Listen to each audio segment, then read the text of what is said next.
ಇನ್ನು ವಾಟಾಳ್ ನಾಗರಾಜ್ ಒಂದು ಹೇಳಿಕೆಯನ್ನು ಕೊಟ್ಟಿದ್ದಾರೆ. ಏನಂತ? ಕಾಸರಗೋಡು ನಮ್ಮ ಕರ್ನಾಟಕ, ಅದು ನಮ್ಮ ಪರವಾಗಿಯೇ ಇರಬೇಕು ಅಂತ ವಾಟಾಳ್ ನಾಗರಾಜ್ ಮಾತಾಡಿದ್ದಾರಂತೆ. ಕಾಸರಗೋಡು ನಮ್ಮದ್ರಿ, ಅದು ನಮ್ಮ ಪರವಾಗಿ ನಮ್ಮ ಜೊತೆನೇ ಇರಬೇಕು. ಇದುವರೆಗೆ ಯಾರು ಕೂಡ ಕನ್ನಡದ ಬಗ್ಗೆ ಮಾತನಾಡಿಲ್ಲ. ಕಾಸರಗೋಡು ಕರ್ನಾಟಕಕ್ಕೆ ಸೇರಲೇಬೇಕು ಅಂತ ವಾಟಾಳ್ ಗುಡುಗಿದ್ದಾರೆ. ಎಲ್ಲ ಪಕ್ಷದವರು ಒಮ್ಮತದಿಂದ ಧ್ವನಿ ಎತ್ತಲೇಬೇಕು ಈ ವಿಚಾರವಾಗಿ. ಇದು ನಾಡು ನುಡಿನ ವಿಚಾರ. ನಾವು ಕರ್ನಾಟಕ ಬಂದ್ ಮಾಡಿ ಹೋರಾಟವನ್ನು ಮಾಡುತ್ತೇವೆ. 15 ದಿನದೊಳಗೆ ಕಾಸರಗೋಡು ಹೆದ್ದಾರಿ ಬಂದ್ ಮಾಡ್ತೀವಿ ಅಂತ ವಾಟಾಳ್ ನಾಗರಾಜ್ ಹೇಳಿದ್ದಾರಂತೆ. ಉದ್ಯಮಿ ಮೋಹನ್ ದಾಸ್ ಮಜುಮ್ದಾರ್ ಶಾ ವಿರುದ್ಧ ಕಿಡಿಕಾರಿದ್ದಾರೆ. ಕರ್ನಾಟಕದಲ್ಲಿ ಮೊದಲು ಕನ್ನಡಿಗರಿಗೆ ಉದ್ಯೋಗ ಕೊಡಬೇಕು, ಆಮೇಲೆ ನೀವು ಉಳಿದವ್ರಿಗೆಲ್ಲ ಕೊಡಿ. ವಾಟಾಳ್ ನಾಗರಾಜ್ ಈ ರೀತಿ ಮಾತಾಡಿದ್ದಾರೆ.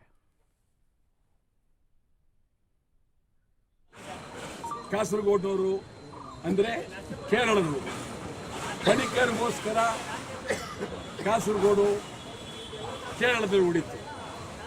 ನಂಬುದ್ರಿಪ್ಪ ಚೀಫ್ ಮಿನಿಸ್ಟರ್ ಆಗಿದ್ದಾಗ ಬಿತ್ಕೊಡಕ್ಕೆ ತಯಾರಾಗಿದ್ದರು. ನಮ್ಮವರು ಸರಿಯಾದ ರೀತಿಯಲ್ಲಿ ಮಾತಾಡಲಿಲ್ಲ. ಈಗ ಮಹಾಜನ್ ವರದಿ ಬಂದು ಒಂದು 20-25 ವರ್ಷದ ಮೇಲೆ ಆಗಿರ್ಬೋದು.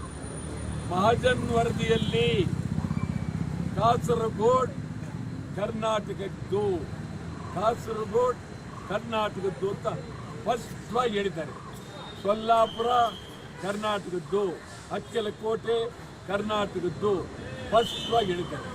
ತಮಿಳುನಾಡಿನಲ್ಲಿ ತಾಳುವಾಡಿ, ಹೊಸೂರು ಕರ್ನಾಟಕದ್ದು, ಮಡಕಶಿರಾ ಕರ್ನಾಟಕದ್ದು. ಈಗ ಕರ್ನಾಟಕ ಸರ್ಕಾರಕ್ಕೆ ಈಗ ಅವರು ಬೆಂಕಿ ಬಿದ್ದ ಮೇಲೆ ಬಾವಿ ತೆಗೆಯಕ್ಕೆ ಹೋಗಿದ್ದಾರೆ. ಇದುವರೆಗೂ ಒಬ್ಬ ಮಂತ್ರಿ, ಒಬ್ಬ ಶಾಸಕ, ಒಬ್ಬ MP ಈ ಗಡಿನಾಡಿನ ಕನ್ನಡಿಗರ ಬಗ್ಗೆ ಕೇಳಲಿಲ್ಲ, ಮಾತಾಡಲಿಲ್ಲ. ನಾನಂತೂ ಕಾಸರಗೋಡಿಗೆ ಸುಮಾರು 15 ವರ್ಷಗಳ ಕಾಲ ಹೋಗಿದ್ದೇನೆ.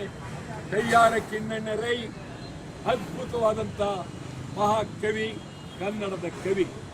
ಅವರು ಜೀವಿತವಿರುವವರೆಗೂ ಕಾಸರಗೋಡು ಕರ್ನಾಟಕ ಸೇರಬೇಕು ಅಂತ ಒತ್ತಾಯ ಮಾಡಿರ್ತಕ್ಕಂಥದ್ದು. ಈಗ ನಾವು ಮೂಲಭೂತವಾಗಿ ಕಾಸರಗೋಡು ಕರ್ನಾಟಕ ಸೇರಲೇಬೇಕು, ಕಾಸರಗೋಡು ಕರ್ನಾಟಕ ಸೇರಲೇಬೇಕು. ಇದರಲ್ಲಿ ಬೇರೆ ಮುಲಾಜಿ ಇಲ್ಲವೇ ಇಲ್ಲ.